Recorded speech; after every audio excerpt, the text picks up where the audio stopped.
Hi, um, this is my story of Cotard's delusion. Now, I have schizoaffective disorder. I was diagnosed with bipolar disorder in my early 20s, which progressed to schizoaffective disorder in my 40s. Um, Now, I attempted suicide by taking 5 months worth of my antipsychotic medication, ended up in a coma for a week, wasn't expected to survive. When I did pull through, I was expected to become a vegetable. I'm not, thankfully. But one thing that came out of it was Cotard's delusion, where I thought that I'd actually died. Now, this thought first came to me when I came out of the coma and in the hospital, and seeing the hospital lights and everything like that, it was just overwhelming when I came to and opened my eyes. And I thought, God, I must be in hell. I died, now I'm in hell. And I couldn't quite understand why there were doctors and nurses in hell. Didn't seem right, but I couldn't shake the feeling that I was in hell. Anyway, was discharged from hospital eventually, sent home, and this feeling of being dead persisted, and it became more intense and more intense until it just became overwhelming. I tried to rationalize my way through it, not very successfully, but I came to the conclusion that yes, I was dead, but I was living, well, not living, but I was existing in the afterlife. And it was only a matter of time before this limbo would just dematerialize and reveal that I was in hell. So I was constantly on edge, bracing for this moment when the world was just going to reveal that I was actually in hell and not in this limbo that looked like life but wasn't. Um, I don't really know where to go with this. It's also hard and confusing and upsetting to relive it, but I'll try my best. In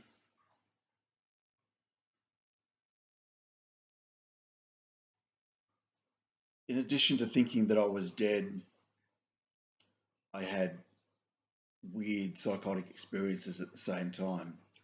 Like, well, I assume they were psychotic. The whole thing was psychotic. What can I say? It's just craziness. But I could taste decay in my mouth continually, and I just figured, well, that's just my body dying and rotting, and the decay is coming up into my mouth, or what was my spirit mouth. And all the people around me, friends, family, none of them were real. They were all just a figment of this evil limbo.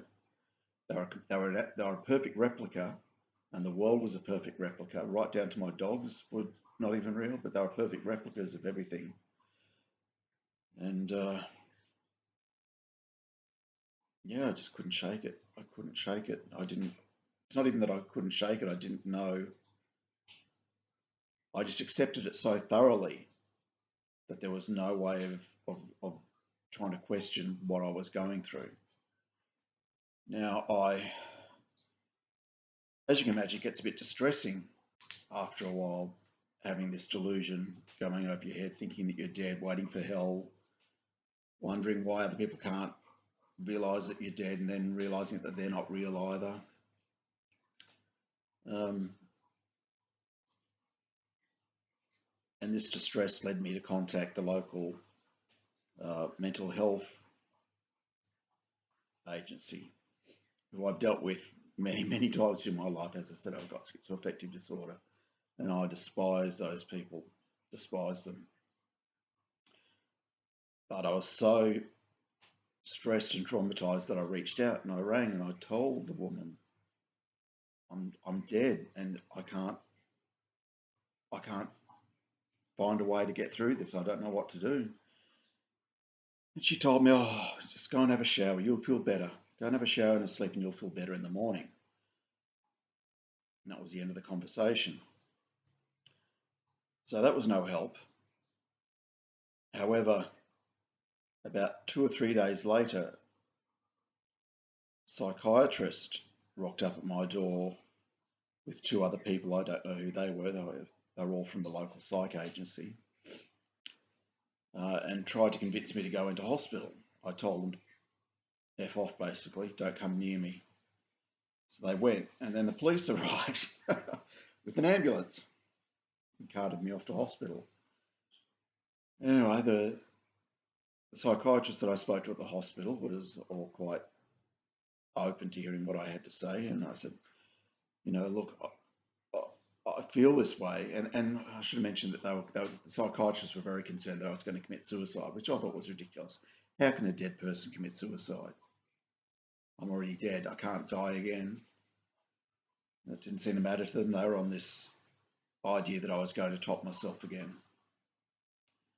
So I carted off to hospital, spoke to the psychiatrist, told her how I felt about everything like that. She said, wow, Cotard's delusion. It's so rare, we've never come across it before. I didn't know what she was talking about. Cotard's delusion, what is that? Anyway, she said, when you get home, if you've got the internet, hop online and look it up. So I did, and I read that, and I thought, that's the most ridiculous bloody thing I've ever heard in my life. Who could possibly think that they're dead when they're not? And I didn't relate it to myself because I was dead. And so I had this psychiatrist tell me that I had Cotard's delusion. She sent me home, by the way. She said, no, we don't think you're actually a threat to yourself, because I convinced her that no, I was not going to commit suicide because it'd be pointless to do so. So I was sent home, no follow-up, no support, and I was living on my own. I completely isolated myself from everybody around me and just sat in a chair, just waiting and waiting for hell to materialize. And all the while, my head was just going nuts with the stress and the pressure of it all. And this went on for months, 4 or 5 months, something like that. And like I said, I was spent all my time just sitting in the chair that I'm sitting in right now, in fact. And one day I thought, I just can't bear sitting in this chair anymore. I have to go out and look at something else rather than what I see before me. So I went out the front of my house and I sat down, and I just looked. I looked out upon the street, and I can't explain it. I began to think, well, is this all unreal too? How much of this is real and how much of it is unreal? It's very hard to explain. And little by little, cracks started to appear in this idea that I was dead, and I began to question, well, maybe I'm not dead. How long does it take for hell to reveal itself? How long am I going to be in limbo? Is it going to be forever? And geez, if it's going to be forever, I'm not going to be able to cope with this. How am I going to cope? And so just that thing of opening up my field of vision to something new began to affect the way that I thought. And the other thing that happened was that I was thinking about a friend of mine who committed suicide when she was, oh, we were both teenagers, late teenagers. She committed suicide. And I began to feel very sad for her again. Well, she's gone too. I wonder if she went through what I'm going through. And then I thought of the many worlds theory, this theory in physics where there's deviations in every decision we make. It can lead to one outcome or another outcome, and both exist equally alongside each other.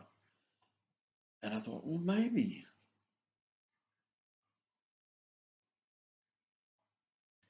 she's not dead.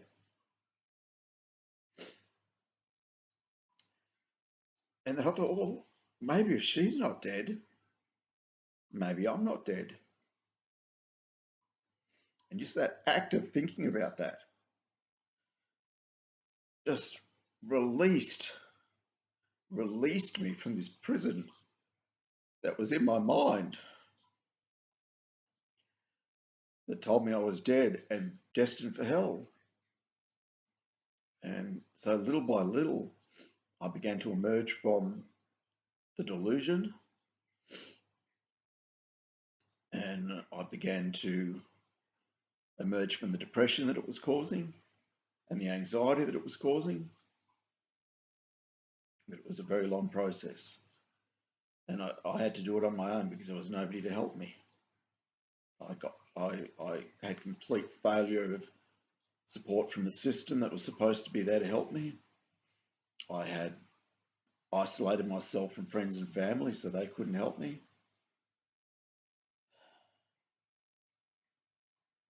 But eventually I got through it. And now I can almost even laugh about it, how silly it was. And I think that's not saying that it's a silly thing, it's a very real thing. But it's my way of trying to rationalize it, that it was just a bit of a silly, confused state that went on for too long. And then I'm finally free from. So that's my story. Cotards. Thank you.